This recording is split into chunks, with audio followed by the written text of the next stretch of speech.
ஒரு நண்பர் ஆனந்தமாக சிகரெட் பிடிச்சிக்கிட்டு இருந்தார். இந்த பழக்கத்தை விட்டுவிடுங்களேன் அப்படின்னு சொல்லி பார்த்தோம். விட்டுடலாம்னு தான் பார்க்குறேன், ஆனால் முடியலையேன்னார். மனசு வச்சா எல்லாம் முடியும் அப்படின்னோம். அவர் கொஞ்ச நேரம் யோசனை பண்ணார். அப்புறம் சொன்னார், சரி சார், இதுதான் நான் பிடிக்கிற கடைசி சிகரெட் அப்படின்னு சொல்லி ரொம்ப அழுத்தமாக புகையை உள்ளுக்கு இழுத்தார். அதுக்கப்புறம் அந்த துண்டு சிகரெட்டை வீசி எரிஞ்சுட்டார். ஒருத்தர் இது மாதிரி தீர்மானம் பண்ணி தன்னுடைய கடைசி சிகரெட்டை தூக்கி எரிஞ்சுட்டாருன்னா அது ஒரு பெரிய விஷயம்தான். அதுக்கு பிறகு அவர் உடம்புல படிப்படியாக என்னென்ன மாற்றங்கள் நடக்கும் அப்படிங்கிறத பற்றி ஒரு விவர பட்டியலே வெளியிட்டிருக்கிறாங்க. அது என்ன விவரம் தெரியுமா? ஒருத்தர் புகைப்பிடிக்கிற பழக்கத்தை நிறுத்துறாருன்னு வச்சுங்க. அப்படி அவர் நிறுத்தின 20 நிமிடங்களுக்குள்ள உயர் ரத்த அழுத்தம், உடல் வெப்பம், நாடி துடிப்பு இதெல்லாம் சரியான நிலைமைக்கு வந்துருதான். 8 மணி நேரத்துக்குள்ள இந்த ஸ்மோக்கர்ஸ் பிரீத் அப்படிங்கிற தன்மை மறைஞ்சிருதான். ரத்தத்தில் உள்ள கார்பன் மோனாக்சைடு அளவு குறையுதான், ஆக்சிஜன் அளவு கூடுதான், சரியான அளவுக்கு வந்துருதான். ஒருத்தர் கடைசி சிகரெட்டை தூக்கி எரிஞ்சுட்டாருன்னா 24 மணி நேரத்துக்குள்ள மாரடைப்பு ஏற்படுறதுக்கான வாய்ப்பு குறைஞ்சுடுதான். 48 மணி நேரத்துக்குள்ள உணர்வு நரம்புகளின் முனைப்பகுதிகள் மறுபடியும் ஒன்று சேர்ந்துருதான். அதனால நாக்கு சுவை உணர்வு, மூக்கின் முகரும் சக்தி இதெல்லாம் மேம்படுதான், நல்ல நிலைமைக்கு வந்துருதான். சிகரெட்டை நிறுத்தின 3 நாளுக்குள்ள மூச்சு விடுறது சுலபமாயிடுதான். இப்படி அவங்க பட்டியல் நிறைய சொல்றாங்க. 2 அல்லது 3 மாசத்துக்குள்ள என்ன தெரியுமா, ரத்த ஓட்டம் மேம்படுது, நடக்கிறது சுலபமாயிடுது. நுரையீரல் கொள்ளளவு 30% அதிகரிக்குது. 1லிருந்து 9 மாசத்துக்குள்ள சுவாச குறைபாடுகள் நீங்குது. நுரையீரல்ல இருக்கக்கூடிய இந்த அசுத்தம் வடிகட்டும் திசுக்கள் சரியா வேலை செய்ய ஆரம்பிச்சிருது. 1 வருஷத்துக்குள்ள இந்த இதய அழுத்த நோய்க்கான வாய்ப்பு பாதியா குறைஞ்சிருது. இந்த சிகரெட்டை நிறுத்தின 5 வருஷத்துக்குள்ள ஒரு நாளைக்கு 1 பாக்கெட் சிகரெட் பிடிக்கிறவர்கள்ல நுரையீரல் புற்றுநோயினால சாகிறவர்கள் எண்ணிக்கை பாதியா குறைஞ்சிருது. புற்றுநோய் செல்கள் சீரமைக்கப்படுது. ஆக ஒருத்தர் புகைக்கிறத விட்டுணும்னு தீர்மானம் பண்ணி தன் கையில் இருக்கிற சிகரெட்டை இதுதான் கடைசின்னு சொல்லி தூக்கி எறிஞ்சுட்டா அதுக்கப்புறம் படிப்படியா இவ்வளவு நன்மைகளும் மாற்றங்களும் ஏற்படுறதாக இந்த அமெரிக்கன் கேன்சர் சொசைட்டி தெரிவிச்சிருக்குது. அதனால புகைப்பழக்கம் உள்ளவங்க இதெல்லாம் கொஞ்சம் யோசிச்சு பார்த்து அந்த பழக்கத்தை விட்டு விடுறது ரொம்ப நல்லது. ஆனா அதையெல்லாம் நாம சொன்னா யாரு கேட்கறாங்க? என்னுடைய நண்பர் ஒருத்தர் புகைப்பழக்கம் உள்ளவர், அவர் என்கிட்ட சொன்னார், சார், சிகரெட் பிடிக்கிற பழக்கத்தை விட்டு விடுறது என்னை பொறுத்த வரைக்கும் ஒன்றும் பெரிய கஷ்டமான செயல் இல்லை, அது ரொம்ப சுலபம் அப்படின்னார். எப்படி சொல்றீங்கன்னு கேட்டேன். நான் ஏற்கனவே 20 தடவை அந்த பழக்கத்தை விட்டுருக்கேன் சார் அப்படின்னார் ரொம்ப பெருமையா.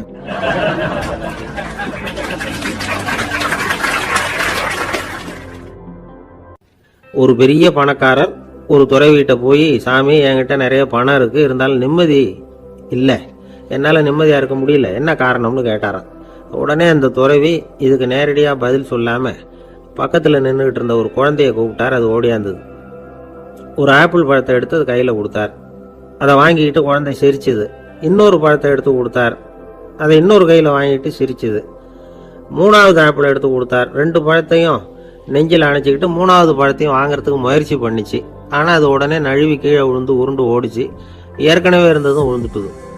இப்போ அந்த குழந்தை அழ ஆரம்பிச்சுட்டுது. இப்போ அந்த துறவி பணக்காரர்கிட்ட சொன்னாராம், குழந்தைய கவனிச்சியா, 2 ஆப்பிள் போதும்னு அது நினைச்சிருந்தா இப்போ அது அழ வேண்டிய அவசியம் வந்திருக்குமா அப்படின்னாராம். எதுவுமே அளவுக்கு மிஞ்சினா துன்பம்தான். இந்த காலத்துல இதெல்லாம் யாரு காதுல வாங்குறாங்க?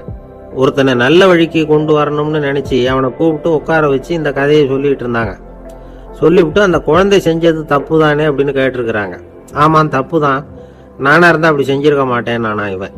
2 பழமே போதும்னு சொல்லியிருப்பியா அப்படின்னு கேட்டிருக்காங்க. அப்படி இல்லைங்க, அவர் கொடுக்க கொடுக்க ஒவ்வொரு பழமா வாங்கி பின்னாடி வச்சுட்டு மறுபடியும் கையை நீட்டுவேன் அப்படிங்கிறானா. இவெல்லாம் எந்த காலத்துல திருந்துறது?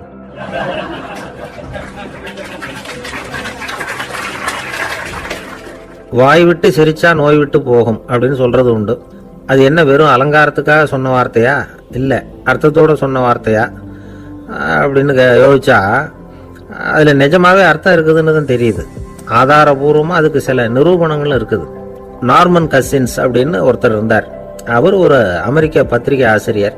அவருக்கு ஏதோ ஒரு விதமான அழற்சி நோய், இன்ஃப்ளமேஷன் டிசீஸ். அது டாக்டர்கள்லாம் அதுக்கு என்ன விதமான வைத்தியமும் கிடையாது அப்படின்னு சொல்லி பல இதெல்லாம் பார்த்துட்டு கடைசியாக சொல்லிவிட்டாங்க அதுக்கு வைத்தியமே இல்லைன்ட்டாங்க. டாக்டர்கள் தான் சொல்லிவிட்டாங்களே, அதனால இது இப்படியே இருந்துட்டு போகட்டும் அப்படின்னு விட்டுற வேண்டியது தானே. ஆனால் அவர் அப்படி நினைக்கல. உடனே அவர் என்ன பண்ணார்னா, ஆஸ்பத்திரி ரூமை காலி பண்ணார். ஹோட்டலில் போய் ஒரு ரூம் எடுத்துக்கிட்டார். அங்கே போனார். தினமும் அவருக்கு பிடிச்ச தமாஷான படங்களை எல்லாம் டிவியில் போட்டு பார்த்துக்கிட்டு இருந்தார். சிரிப்பு வரக்கூடிய புத்தகங்களை எல்லாம் படித்தார். கொஞ்ச நாள் ஆச்சு. அவருக்கு இருந்த தொந்தரவு குணமாக ஆரம்பிச்சிட்டுது.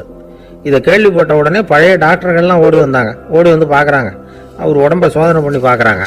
பார்த்தா அவர் உடம்பு குணமாகறதுக்கு உதவியாக இருந்தது சிரிப்பு தான் அப்படிங்கிறத விஞ்ஞானபூர்வமாக அவங்க ஒத்துக்கிட்டாங்களாம். இருந்தாலும் சிரிப்பு வந்து எந்த முறையில் எந்த விதத்தில் உதவி பண்ணுது அப்படிங்கிறத இன்னமும் சரியாக புரிஞ்சிக்க முடியல. ஆனாலும் ஒரு சில விஷயங்கள் மட்டும் புரியுது. அது என்னன்னா, சிரிப்பு வந்து சுவாசத்தை மேம்படுத்துது, ரத்த அழுத்தத்தை குறைக்குது, உடம்பு குணமாகறதுக்கே உரிய சில ஹார்மோன்கள் அதிகமாக உருவாகி வர்றதுக்கு வழி செய்யுது. இந்த அளவுக்கு தான் சிரிப்போட செயல்பாட்டை நாம் புரிஞ்சிக்க முடியுது. இருந்தாலும் இதை பற்றி கண்டுபிடிக்க வேண்டியது இன்னமும் ஏராளமாக இருக்குது. அதெல்லாம் விவரமாக கண்டுபிடிக்கிற வரைக்கும் நாம் காத்துக்கிட்டு இருக்க வேண்டியதில்லை.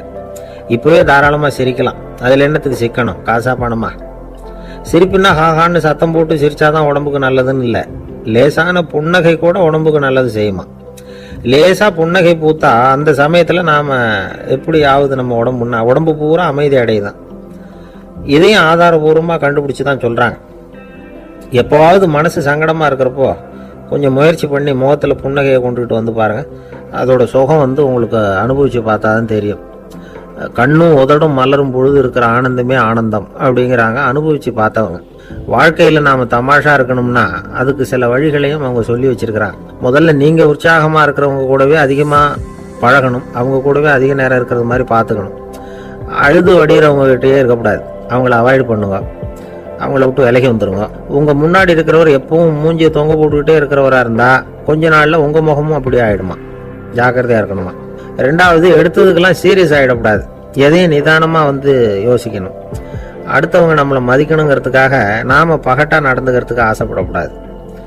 உங்களுக்கு பிடிச்ச தமாஷான வீடியோ படங்கள், புத்தகங்கள் இதெல்லாம் லிஸ்ட்டு போட்டுக்கிட்டு முடிஞ்ச அளவுக்கு வாங்கி சேர்த்து வீட்டுக்குள்ளேயே ஒரு லைப்ரரி உண்டாக்கிக்கலாம்.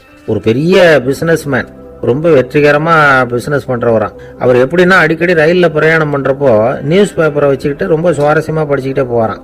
நியூஸ் பேப்பரில் அப்படி என்ன சுவாரஸ்யமான விஷயம் அப்படின்னு எட்டி பார்த்தா அதுக்குள்ளே ஒரு காமிக் புஸ்தகத்தை வச்சுக்கிட்டு படிச்சுக்கிட்டு இருப்பாரான். என்னங்க அப்படின்னு கேட்டால், என் மனசு லேசாக இருக்கிறதுக்கு இது ரொம்ப உதவியாக இருக்குது அப்படின்னு பாரான். அது ஒரு பக்கம் இருக்கட்டும். சிரிப்புன்னா எல்லா விதமான தமாஷும் உடம்புக்கு நல்லதுன்னு நினச்சிடக்கூடாதான். ஜேம்ஸ் கரோல் அப்படிங்கிற அமெரிக்க உளவியல் நிபுணர் என்ன சொல்றாரு தெரியுமா? அடுத்தவங்களை குறை சொல்றது, கேலி பண்றது, நையாண்டி பண்றது, இது மாதிரியான நகைச்சுவையெல்லாம் நல்லது செய்யறது இல்லைங்கிறார் அவர். அடுத்தவங்களை தொந்தரவு பண்ணாத ஜோக்குகள் தான் எப்பவும் நல்லது. யாராவது ஜோக்கு சொன்னா தாராளமாக சிரிக்கணும். ஒருத்தர் வந்தார், இன்னொருத்தரை கூட அழைச்சிக்கிட்டு வந்து என்கிட்ட காட்டினார். அவர் தன்னுடைய முகத்தை ரொம்ப சீரியஸா வச்சுக்கிட்டு இருந்தார். என்னங்க விஷயம் அப்படின்னு விசாரிச்சோம். வந்தவர் எங்களை பார்த்து சொன்னார், சார், இவர் கூட ஒரு பெரிய ப்ராப்ளம்னார். என்னன்னு, ஏதாவது ஒரு ஜோக்கு சொன்னா உடனே சத்தம் போட்டு சிரிக்க ஆரம்பிச்சுடுறாரு சார் அப்படின்னார். ஜோக்கை கேட்டுட்டு சிரிக்க ஆரம்பிச்சா அது ப்ராப்ளம் இல்லையே அப்படின்னு சொன்னோம். சிரிக்க ஆரம்பிக்கிறது ப்ராப்ளம் இல்லை சார், ஆனால் அப்படி ஆரம்பிக்கிற சிரிப்பு அதுக்கப்புறம் நிறுத்தவே மாட்டேங்கிறார். நாள் கணக்கில் அது பாட்டு போயிட்டு இருக்கு, அதுதான் ப்ராப்ளம் அப்படின்னாரு அவர். ஆளை கண்டா ஏன் இப்படி முகத்தை திருப்பிக்கிட்டு வர்றீங்க அப்படின்னு கேட்டார் ஒருத்தர் நண்பர்கிட்ட. எலெக்ஷனில் அவன் எதிர்த்து நின்னவன் சார், என்ன அவங்ககிட்ட நமக்கு என்ன பேச்சுவார்த்தை அப்படின்னாரான் ரொம்ப கோபமாக இவர். சரி, அந்த ஆள் யாருன்னு கேட்டேன். என் கூட பிறந்த தம்பி தான் சார் அப்படின்னார் அந்த கோபம் குறையாமல். அதாவது நம்ம ஊர் நிலவரம் இப்படி. அதாவது அண்ணனும் தம்பியும் எதிர்த்து நிற்பாங்க தேர்தலில், ஒருத்தர் கண்டா பேசிக்கிறது இல்லை. ஆனால் இங்கிலாந்தில் எப்படி தெரியுமா? அங்கே ஒரே மேடையில் போட்டி போடுற 2 வேட்பாளர்களும் பேசுவாங்களாம், பட்டிமன்றம் மாதிரி. ஒருத்தர் முதல்ல எழுந்திருப்பார், நான் இந்த தேர்தலில் வெற்றி பெற்றால் என்னென்ன செய்வேன் அப்படின்னு சொல்லிவிட்டு உட்காருவார். அதுக்கப்புறம் அடுத்தவர் எழுந்திருப்பார், அவர் சொல்லுவார், நான் வெற்றி பெற்றா இந்த மக்களுக்கு என்னென்ன செய்வேன், இந்த நாட்டுக்கு என்னென்ன செய்வேன் அப்படிங்கிறத சொல்லிவிட்டு உட்காருவார். 2 பேரும் ஒரே மேடையில் பேசுவாங்க. மக்கள் 2 பேர் பேச்சையும் கேட்டுக்கிட்டு ஒரு முடிவுக்கு வருவாங்க. இதுதான் அங்கே உள்ள பழக்கம். இங்கே அப்படி இல்லை. இங்கே ஒருத்தர் பார்த்தாவே முகத்தை திருப்பிக்கிறது. ஒரு தடவை இது மாதிரி ஒரு கூட்டம் நடந்துகிட்டு இருக்கு அங்கே வெளிநாட்டில் தான். நேரத்துக்கு சரியாக ஒரு வேட்பாளர் வந்து சேரல. இது இங்கிலாந்தில் நடந்த நிகழ்ச்சி. அப்புறம் என்னாச்சுன்னா, ஒருத்தர் வந்துட்டாரு, இன்னொருத்தர் வந்து சேரல.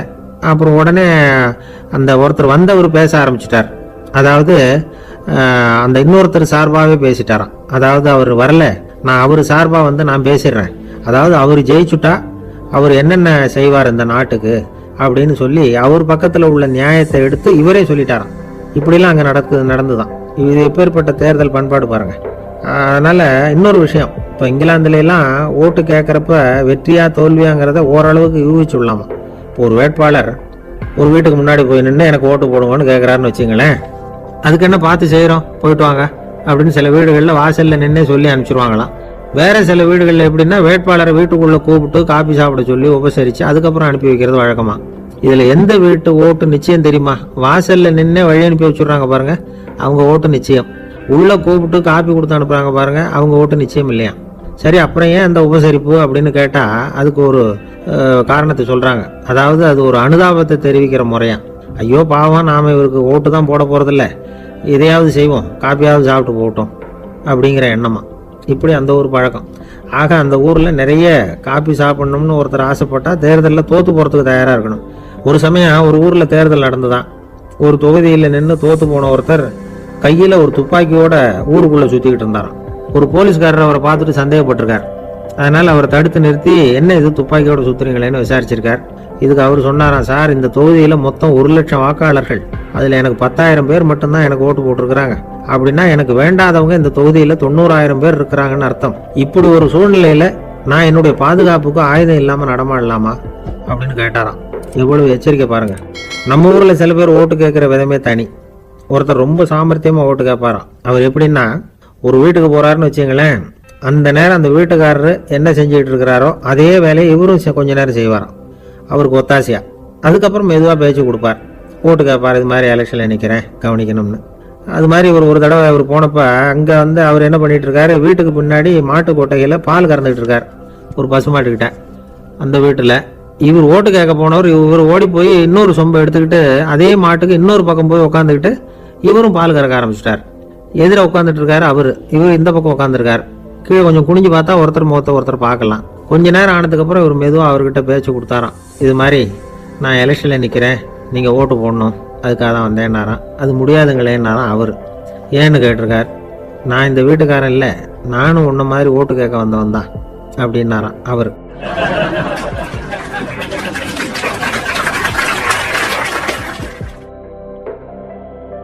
ஒரு சன்னியாசி அவர் ஒரு நாள் ஒரு கனவு கண்டாராம். அந்த கனவுல அவர் சொர்க்கத்துக்கு போறார். அங்க ஒரு பெரிய திருவிழா நடந்துகிட்டு இருக்குது.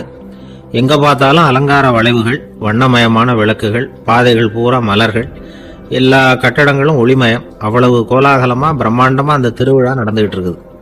அது என்ன திருவிழாங்கிறது இந்த சன்னியாசிக்கு புரியல. அங்க எதிரில் வந்துகிட்டு இருந்த ஒருத்தரை நிறுத்தி, என்ன விசேஷம் இங்க அப்படின்னு விசாரிச்சாராம். உனக்கு தெரியாத விஷயம், இன்னைக்கு இறைவனுக்கு பிறந்த நாள், அதை தான் எல்லாரும் சேர்ந்து கொண்டாடுறோம். இதுக்காக பிரம்மாண்டமான ஊர்வலம் ஒன்று வரப்போகுது, இறைவனே அந்த ஊர்வலத்தில் கலந்துகிறார் அப்படின்னார் அவர். உடனே அந்த சன்னியாசி ஒரு மரத்து நிழல்ல ஒதுங்கி நின்றுக்கிட்டார். ஊர்வலம் வந்துகிட்டு இருக்குது. முதல்ல ஒரு குதிரை வந்துகிட்டு இருக்கு, அது மேல ஒருத்தர் உட்காந்துருக்கிறார். அவருக்கு பின்னாடி நிறைய பேர் கூட்டமா வந்துகிட்டு இருக்கிறாங்க. இவ்வளவு கூட்டம் இவர் பின்னாடி வருதே, யார் இவரு அப்படின்னு கேட்டார். ஒரு மதத்தின் பெயரை சொல்லி இவர் அந்த மதத்தின் தலைவர், அவரை பின்பற்றுகிற மக்கள் கூட்டம் பின்னாடி வந்துகிட்டு இருக்குது அப்படின்னு விவரம் சொல்லியிருக்கிறாங்க. இவங்களுக்கு அடுத்தபடியா இன்னொரு குதிரையில ஒருத்தர் வந்துகிட்டு இருக்கிறார். அவருக்கு பின்னாடி ஏகப்பட்ட கூட்டம். இவர் யாருங்க அப்படின்னு கேட்டிருக்காரு சன்னியாசி.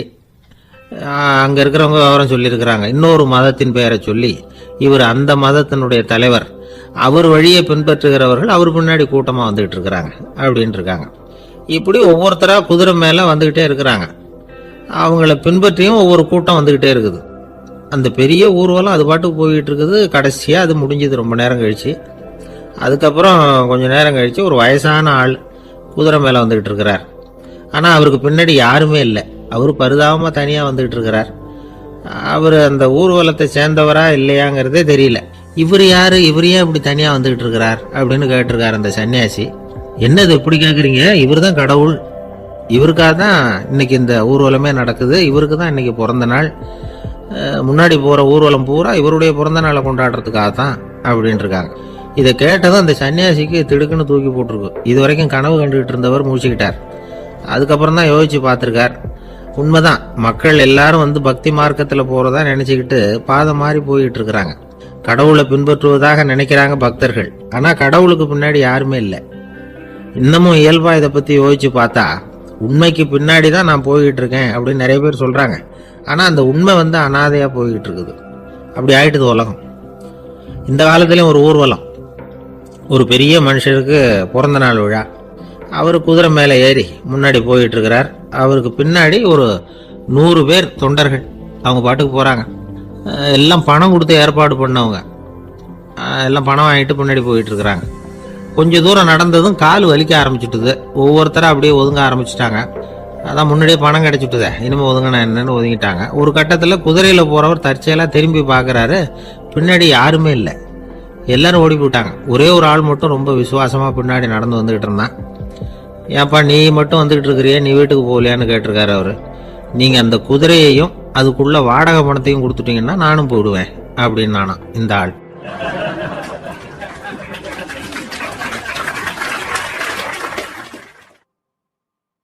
வயிறு பசிக்குதேங்கிறது சிலரோட கவலை, வயிறு பசிக்க மாட்டேங்குதே அப்படிங்கிறது சில பேரோட கவலை. 2 விதமான கவலைக்கும் வயிறு தான் காரணமாக இருக்குது. வயிறு பசிச்சதுன்னா அது இயற்கை, வயிறு பசிக்கலைன்னா அது வியாதி. ஆனால் பசியையும் நாம் பசிப்பிணி அப்படின்னு தான் சொல்லுவோம். என்ன காரணம்? வியாதியை போக்க வேண்டியது எவ்வளவு முக்கியமோ அதை விட முக்கியம் பசியை போக்க வேண்டியது. ஒரு சமுதாயத்தில் பசிப்பிணியே இருக்கக்கூடாது, அதுதான் நல்ல சமுதாயம். பசியை போக்கணும்னா சாப்பாடு போடணும், பசியின்மையை போக்கணும்னா வைத்தியம் தான் பண்ணணும். இது சம்பந்தமாக எவ்வளவோ ஆராய்ச்சிகள் நடக்குது, நிறைய மருந்து கண்டுபிடிச்சிருக்கிறாங்க. நம்ம உடம்புல பசியை தூண்டக்கூடிய பகுதி எது, இதை முதல்ல தெரிஞ்சுக்கணும் இல்லையா? நாம் சாப்பிட்ற ஆகாரம் செரிக்கிறதுக்கு எது காரணம் தெரியுமா? நம்ம மூளையோட பின்பகுதி தான் அதுக்கு காரணமாக இருக்குதாம். மூளையின் பின்பகுதியில் நரம்பு செல்களால் ஆன 2 வகையான ஆரக்சின்கள் தான் பசியை உண்டாக்குது அப்படின்னு கண்டுபிடிச்சிருக்கிறாங்க. 2 ஆய்வாளர்கள் இதை கண்டுபிடிச்சிருக்காங்க. அவங்க 2 பேரும் டெக்சாஸ் பல்கலைக்கழகத்தில் ஹார்வர்டு ஹக்ஸ் மருத்துவ கல்வி நிலையத்தில் பணிபுரிகிறவங்களாம். உண்பது தேவைங்கிறது உணரப்படும் போது மூளையின் அந்த குறிப்பிட்ட பகுதி ஆரக்சின் அப்படிங்கிற ஹார்மோன்களை சுரக்கும். அது பசி உணர்வை தூண்டும் அப்படிங்கிறது தான் அந்த ஆய்வாளர்களின் கண்டுபிடிப்பு. இந்த ஆரக்சின் வேற சில உயிரினங்கள்லையும் உண்டு. இப்போ எலிகளில் கூட இது இருக்குது. அதனால எலிகளை வச்சு இது சம்பந்தமாக ஆராய்ச்சி பண்ணாங்க. எலிகள் உடம்புல ஆரக்சினை செலுத்தி பார்த்தாங்க. உடனே என்னாச்சு தெரியுமா? அந்த எலியெல்லாம் பசியால் துடிக்க ஆரம்பிச்சுட்டுது. எதையாவது தின்னு பசியை தீர்த்தா போதுங்கிற அளவுக்கு அந்த எலிகள்லாம் அல்லாட ஆரம்பிச்சுட்டுது.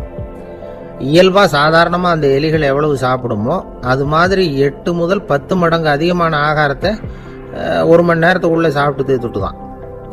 சில எலிகளின் மூளையில் இந்த ஆரக்சின் அளவை கட்டுப்படுத்தி பார்த்துருக்குறாங்க. உடனே என்னாச்சு தெரியுமா? அதெல்லாம் சாப்பாட்டை கண்டா முகத்தை திருப்பிட்டு போக ஆரம்பிச்சுட்டு தான். அந்த எலிகளுக்கு பசி எடுக்கலையா? இந்த ஆராய்ச்சியின் அடிப்படையில் பசியை எடுக்காமல் இருக்கிற மனிதர்களுக்கும் பசியை தூண்ட முடியும் அப்படின்னு சொல்லி ஆராய்ச்சியாளர்கள் தெரிவிச்சிருக்கிறாங்க. ஆக ஆரக்சின் தான் பசிக்கு காரணம்ங்கிறது தெரிஞ்சு போச்சு. சரி, இந்த ஆரக்சின் அப்படின்னா என்ன? அது ஒரு கிரேக்க சொல், அதுக்கு பசின்னு அர்த்தம். நம்ம ஆளுங்களுக்கெல்லாம் பசியை தூண்டுறதுக்கு மருந்து தேவையில்லை, பசியை குறைக்கிறதுக்கு தான் மருந்து தேவை. ஒரு அம்மா டாக்டரை தேடி வந்தாங்களாம். டாக்டர், எங்கள் வீட்டுக்காரருக்கு திடீர்னு அகோர பசி, நிறைய சமைச்சு போடுறேன், அவ்வளவையும் சாப்பிட்டுட்டு கீழே கிடக்கிற குப்பை கூலங்களையும் எடுத்து சாப்பிட ஆரம்பிச்சுடுறார், என்னன்னு கவனிச்சு பாருங்க அப்படின்னாங்களாம். எவ்வளவு நாளாக அப்படி இருக்குதுன்னு கேட்டிருக்காரு டாக்டர். 1 வாரமாக அப்படி இருக்குதுன்னாங்களாம். இவ்வளவு நாளாக ஏன் சும்மா இருந்தீங்க, ஆரம்பத்திலே இங்கே அழைச்சிட்டு வர வேண்டியது தானே அப்படின்னாரான் டாக்டர்.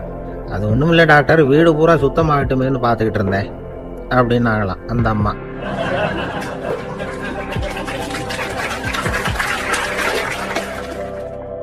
இந்த காலத்து காதலன் தன்னுடைய காதலிகிட்ட சொன்னானாம், இதை பாரு, உன் பேரில் எனக்கு அளவு கடந்த அன்பு, உனக்காக என்ன செய்யணும் சொல்லு செய்கிறேன், நெருப்பில் நடக்கணுமா நடக்கிறேன், நீரில் குதிக்கணுமா குதிக்கிறேன், உயிரையே கொடுக்கணுமா கொடுக்குறேன் அப்படின்னா. சரி, வர்றேன் ஞாயிற்றுக்கிழமை சாயந்தரம் 6 மணிக்கு இதே இடத்துக்கு வாங்க அப்படின்னு அந்த பொண்ணு. இவன் கொஞ்சம் யோசனை பண்ணி பார்த்துட்டு, அன்னைக்கு மழை பெய்யாமல் இருந்தால் வந்துடுறேன் அப்படின்னானா. ஒரு பெரிய அரசன் இந்த உலகம் பூராவையும் ஆண்டுகிட்டு இருந்தான். ரொம்ப காலம் அப்படி அரசாட்சி பண்ணிக்கிட்டு இருந்தான். திடீர்னு அவனுக்கும் சில எதிரிகள் முளைச்சாங்க. அவங்கெல்லாம் ஒன்று சேர்ந்து இவனை தோற்கடிச்சுட்டாங்க. தோற்று போனது இவனுக்கு பயம் வந்துட்டுது, எங்கே எதிரிகள் நம்ம கொண்டுடுவாங்களோ அப்படின்னு. வெளியில் வந்தால் தனக்கு ஆபத்துன்னு பயந்துக்கிட்டு யாருக்கும் தெரியாமல் ஒரு குகைக்குள்ளே போய் பதுங்கி கிடக்கிறான். நிலைமையை பாருங்க. முதல் நாள் அரண்மனையில் அதிகாரம் பண்ணிக்கிட்டு இருந்தவன் மறுநாள் குகையில் பயந்து போய் பதுங்கி கிடக்கிறான். ராத்திரி நேரம் வந்தது, பசி வயத்தை கிள்ளுது, பிச்சை எடுத்து சாப்பிட வேண்டிய நிலைமை. பிச்சை எடுக்கிறதுக்கு பாத்திரம் வேணுமே, என்ன பண்ணுறது அப்படின்னு அங்கேயும் இங்கேயும் பார்க்குறான். ஒரு மூலையில் யாரோ விட்டுட்டு போன ஒரு ஓடு கிடக்குது. அதை எடுத்துக்கிட்டு புறப்பட்டான். இருட்டில் வழி புரியல. ஏதோ ஒரு யூகத்தில் காலை மெதுவாக எடுத்து வச்சு நடந்து போய்கிட்டு இருக்கிறான். வழியில் ஒரு கருப்பு நாய் படுத்து கிடந்தது. இருட்டில் அவன் இது கண்ணுக்கு சரியாக தெரியல. அவனுக்கு தவறி போய் காலை வச்சுட்டான். அது மேலே நாய் சும்மா இருக்குமா, வள்ளுன்னு விழுந்து கடிச்சு விட்டுது. காலை பார்க்குறான், காலத்தையும் நினச்சி பார்க்குறான். அரண்மனையில் வந்து வீரக்கழல் அணிந்த காலை உடைய மன்னா அப்படின்னு புகழ்வாங்களே புலவர்கள்லாம். ஆனால் அது இன்னைக்கு நாய் கடித்த காலம் ஆயிட்டுதே அப்படின்னு நினைக்கிறான். அது மட்டும் இல்லை, முன்னாடி எல்லாம் பொற்கிண்ணங்களில் தான் அவன் சாப்பிடுவான். ஆனால் இப்போ உடஞ்சி போன ஓட்டு, அது ஓட்டை வந்து கையில் வச்சுக்கிட்டு நிற்கிறான். அதில் ஏதாவது யாராவது சாப்பாடு போடுவாங்களான்னு. முன்னாடியெல்லாம் நிறைய பேர் அரண்மனைக்கு வருவாங்க. அரசருக்கு காணிக்கைன்னு சொல்லி இவன் காலடியில் கொண்டாந்து கூப்பிட்டுவாங்க. அப்போலாம் இவன் அந்த ஜனங்களுடைய முகத்தை திரும்பி கூட பார்க்கறது இல்லை. ரொம்ப கர்வமாக உட்காந்துருப்பான். அதே ஆள் இன்னைக்கு எல்லார் கண்ணுலையும் படுறது மாதிரி பிச்சை எடுத்துக்கிட்டு இருக்கிறான்.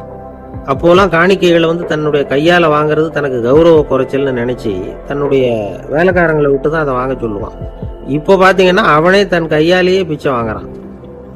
நினச்சி பாருங்க, அந்த மனுஷன் முத நாள் அரசன், மறுநாள் பிச்சைக்காரன். எவ்வளவு வித்தியாசம்! செல்வம் தான் இப்படி ஒரு வித்தியாசம் ஏற்படுறதுக்கு காரணம். அப்படிப்பட்ட செல்வம் வாழ்க்கையை நடத்துறதுக்கு நமக்கு தேவைதான். ஆனால் அதையே நாம் அடைய வேண்டிய பயனா நினைக்கிறோம் பாருங்க, அதுதான் வேடிக்கை. இதை வந்து நம்மாழ்வார் அழகா ஒரு பாசுரத்தில் சொல்றார். ஒரு நாயகமாய் ஓட உலகுடன் ஆண்டவர், கருணாய் கவர்ந்த காலர், சிதைகிய பானையர், பெருநாடு காண இம்மையிலே பிச்சைதாம் கொள்வர், திருநாரணன் தாழ் காலம் பெற சிந்தித்து உய்மினோம் அப்படிங்கிறார் நம்மாழ்வார். ஒரு பெரிய தத்துவ சிந்தனையாளர் இருந்தார், சுவாங்சு அப்படின்னு பேரு. அவருடைய மனைவி ஒரு நாள் திடீர்னு காலமாயிட்டாங்க. ஐயோ பாவம், அவர் ரொம்ப வருத்தப்படுவார். போய் ஆறுதலாக 4 வார்த்தை பேசிவிட்டு வரலாம் அப்படின்னு நினச்சிக்கிட்டு நிறைய பேர் அவரை தேடிட்டு வந்தாங்களாம். வந்தவங்களுக்கு ஆச்சரியம். ஏன்னா இவர் வருத்தப்பட்டுக்கிட்டு இருப்பார் அப்படின்னு தானே எதிர்பார்த்தாங்க. அப்படி இல்லை, தாளம் போட்டுக்கிட்டு உட்காந்துருக்கிறார். தாளத்துக்கு தகுந்த மாதிரி பாட்டு வேற பாடிக்கிட்டு இருக்கிறார். என்ன மனுஷன் அவர், கொஞ்சம் கூட கவலை இல்லாமல் இப்படி இருக்கிறாரு அப்படின்னு நினச்சாங்க. ஒருத்தர் துணிஞ்சு அவர்கிட்ட கேட்டுவிட்டார், என்னங்க இது இப்படி அப்படின்னு. அதுக்கு அவர் என்ன சொன்னார் தெரியுமா? இதை பாருங்க, என்னுடைய மனைவி பிறக்கிறதுக்கு முன்னாடி அவளுக்கு உயிரும் கிடையாது, உடலும் கிடையாது. அதுக்கு பிறகுதான் உயிர் வந்தது, உடல் வந்தது, அந்த உருவம் வந்தது. இப்போ என்ன ஆச்சு? அந்த உருவமும் உயிரும் போயிட்டுது, அவ்வளவுதானே. வந்தது போயிட்டுது. இளவேனில் காலம், இலையுதிர் காலம், பனிக்காலம், இப்படி பருவங்கள் வந்து மாறி மாறி வருது இல்லையா? அது மாதிரி பிறப்பும் இறப்பும் மாறி மாறி வருது. இது இயற்கை. இதுக்காக அழுதா அது எப்படி அப்படின்னாராம். ஞான தெளிவு அடைஞ்சவங்களுக்கு எல்லாமே சுகம்தான். திருவள்ளுவரும் அதைத்தான் சொல்றார். உறங்குவது போலும் சாக்காடு, உறங்கி விழிப்பது போலும் பிறப்பு. தூங்குறதுக்கெல்லாம் நாம் வருத்தப்பட்டுக்கிட்டு இருக்கிறோமா? இன்னைக்கு தூங்க வேண்டியிருக்குதே, இன்னும் கொஞ்சம் நேரத்தில் நான் தூங்க வேண்டியிருக்கு அப்படின்னு சொல்லி யாராவது அழுதுகிட்டு இருப்பாங்களா? அதனால் இந்த உலக வாழ்க்கையினுடைய இயல்பை வந்து யதார்த்தத்தை நாம் தெளிவாக புரிஞ்சுக்கணும். அப்படி புரிஞ்சுக்கிட்டா நாம் கவலை இல்லாமல் வாழ முடியும். ஒரு வயசான தாத்தா பாட்டி 60 வருஷத்துக்கு முன்னாடி அவங்களுக்கு கல்யாணம் ஆச்சு. ஒன்றாவே வாழ்ந்தாங்க, ஒன்றாவே இறந்து போனாங்க. இப்போ அவங்க 2 பேரும் சொர்க்கத்துக்கு போய் சேர்ந்தாங்க. அங்கே எல்லா வசதியும் இருந்தது. ஒரு பெரிய பங்களாவே இவங்களுக்கு ஒதுக்கி கொடுத்தாங்களாம். இதுக்கு எவ்வளவு வாடகைன்னு கேட்டார் தாத்தா. வாடகையெல்லாம் கிடையாது, இலவசம் அப்படின்னார் அங்கே இருந்தவர். அந்த வீட்டுக்கு பின்னாடி ஒரு பெரிய புல்வெளி இருந்தது. இதில் விளையாட ஏதாவது கட்டணம் உண்டான்னு கேட்டிருக்கார் தாத்தா. அதெல்லாம் ஒன்றும் கிடையாது, பணம்லாம் கட்ட வேண்டியதில்லை அப்படின்னார் அவர். பக்கத்தில் ஹோட்டல் மாதிரி ஒரு பெரிய கட்டடம், உள்ள சாப்பாட்டு மேஜைகள், அது மேலே விதவிதமான பலகாரங்கள். சாப்பாட்டுக்கெல்லாம் எவ்வளவு அப்படின்னு விசாரிச்சாராம் தாத்தா. அதுதான் சொன்னேனே, இங்கே எல்லாமே இலவசம்தான். எது வேணும்னாலும் சாப்பிட்லாம், எவ்வளவு வேணும்னாலும் சாப்பிட்லாம் அப்படின்னாராம். நீங்கள் சொல்கிறீங்க அப்படி, ஆனால் நான் வந்து சர்க்கரை சேர்த்துக்கக்கூடாது, உப்பு சேர்த்துக்கக்கூடாது, பாட்டி கையால் எப்பவும் பத்திய சாப்பாடு தான் அப்படின்னாராம் தாத்தா. இதை பாருங்கள், இங்கே உங்களுக்கு அந்த கவலையும் வேண்டியதில்லை. இங்கே நீங்கள் ஸ்வீட்டு சாப்பிட்லாம், காரம் சாப்பிட்லாம், உங்களுக்கு எந்த நோயும் வராது அப்படின்னாராம் அங்கே சொர்க்கத்தில் இருந்தவர். இதை கேட்ட உடனே அந்த தாத்தா பக்கத்தில் நின்ன பாட்டியை பார்த்து கத்தினாராம், அடி பாவி, எல்லாத்தையும் கெடுத்துட்டிய, நீ எனக்கு பத்திய சாப்பாடு போடாமல் கண்டதை திங்க விட்டுருந்தா 10 வருஷத்துக்கு முன்னாடியே நான் இங்கே வந்து சேர்ந்துருப்பேனே அப்படின்னாராம்.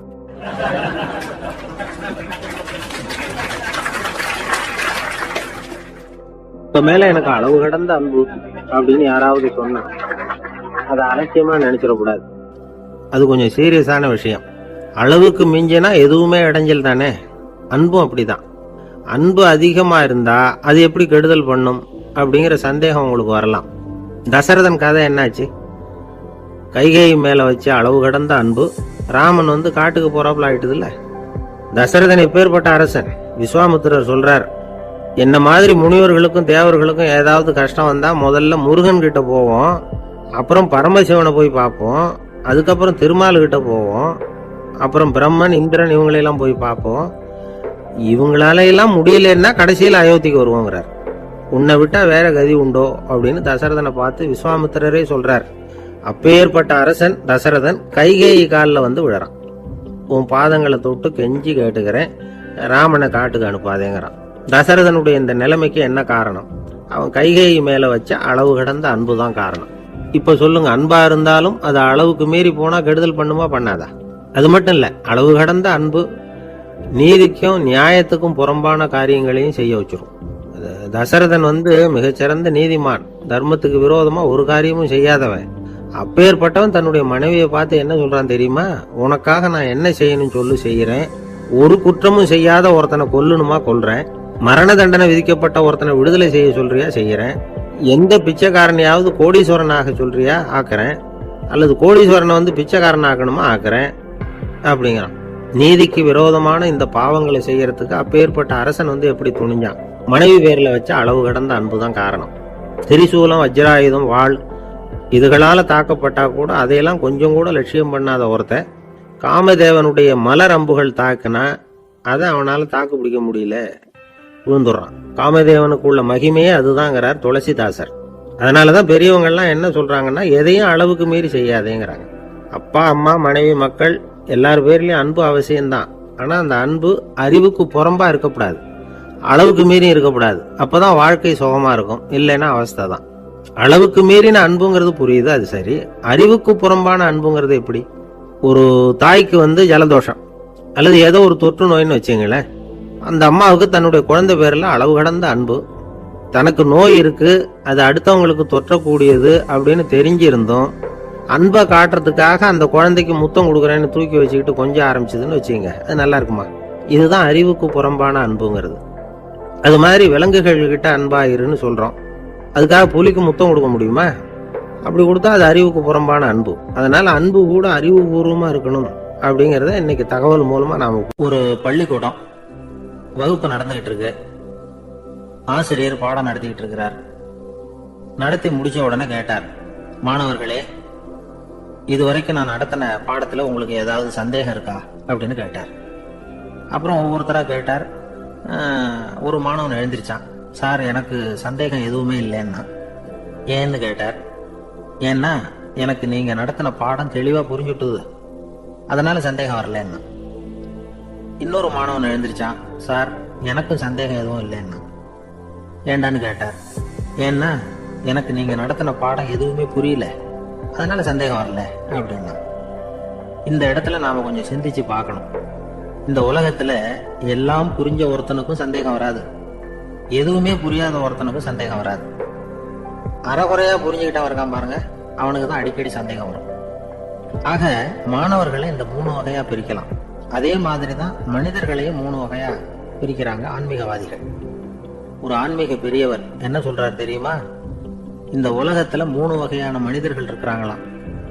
முதல் வகை எப்படி தெரியுமா? இவங்களுக்கு எதையும் தெரிஞ்சுக்கணுங்கிற அவசியமே கிடையாது. ஏன்னா அவங்களுக்கு எல்லாமும் தெரியும். இவங்க ஞானத்தின் முழு வடிவா இருக்கிற காரணத்தினால அவங்களுக்கு எந்த சந்தேகமும் இல்லை, எந்த கேள்விகளும் கிடையாது. இந்த நிலையில இருக்கிறவன் கிருஷ்ணன். எல்லாத்துக்கும் விடைய தெரிஞ்சுக்கிட்ட நிலையில அவன் விடையாக மாறிவிட்டான் அப்படின்னு சொல்லுவாங்க. 2வது நிலையில இருக்கிறவன் அர்ஜுனன். இவனுக்கு எப்ப பார்த்தாலும் கேள்விதான், சந்தேகம்தான். பதில் சொல்ல சொல்ல அவனுக்கு இருக்கிற சந்தேகமும் அதிகமாகிட்டே இருக்கும், குறையவே குறையாது. அர்ஜுனன் மாதிரி உள்ளவங்க எப்பவும் கேள்வி கேட்டுக்கிட்டே இருப்பாங்க. ஒரு கேள்விக்கு விட கிடைச்சிட்டுன்னு வைங்க, உடனே இன்னொரு கேள்வி அவங்க கிட்ட இருந்து வரும். கிருஷ்ணனுடைய நிலை எப்படின்னா அது கேள்விகளே அற்ற ஒரு நிலை. அர்ஜுனனுடைய நிலை எப்படின்னா அது கேள்விகளை தவிர வேறு எதுவும் அற்ற ஒரு நிலை. இவங்களை தவிர இன்னொரு ஆள் இருக்கிறான், அவனுக்கும் கேள்விகள் அற்ற ஒரு நிலை தான். அவன் யாருன்னா துரியோதனன். இவனுக்கு தெரிஞ்சுக்கணுங்கிற எண்ணமே சுத்தமா கிடையாது. ஆவலே இல்லைங்கிறதுனால அதை புரிஞ்சுக்கணுங்கிற அவசியமும் இல்லை. அதனால அவனுக்கு கேள்விகளற்ற ஒரு நிலையில அவன் இருந்துகிட்டு இருக்கிறான். எல்லா பதிலும் தெரிந்து கொண்ட நிலையில கிருஷ்ணனும் கேள்விகளற்ற நிலையில இருக்கிறான். தெரிஞ்சுக்கணுங்கிற ஆவலே இல்லாத துரியோதனனும் கேள்விகளற்ற நிலையிலே இருக்கிறான். இப்படியும் இல்லாம அப்படியும் இல்லாம ரெண்டும் கெட்டா நிலையில இருக்கிறானே, அவன் தான் அர்ஜுனன். அதனால பெரியவங்க எல்லாம் என்ன சொல்றாங்கன்னா, இந்த உலகத்துல அர்ஜுனன்களா இருக்கிறவங்க ஒண்ணு துரியோதனனா மாறிடணும், இல்லைன்னா கிருஷ்ணனா மாறிடணும். இதை தவிர வேற வாய்ப்பு இல்லை. துரியோதனன் மாதிரி உள்ளது விலங்கு நிலை, கிருஷ்ணன் மாதிரி உள்ளது தெய்வ நிலை. அர்ஜுனன் விலங்காவும் ஆக முடியல, தெய்வமாவும் ஆக முடியல. இப்படி ரெண்டும் கெட்டவனா இருக்கிற வரைக்கும் இந்த கேள்விகளும் பிரச்சனைகளும் இருந்துகிட்டே தான் இருக்கும்.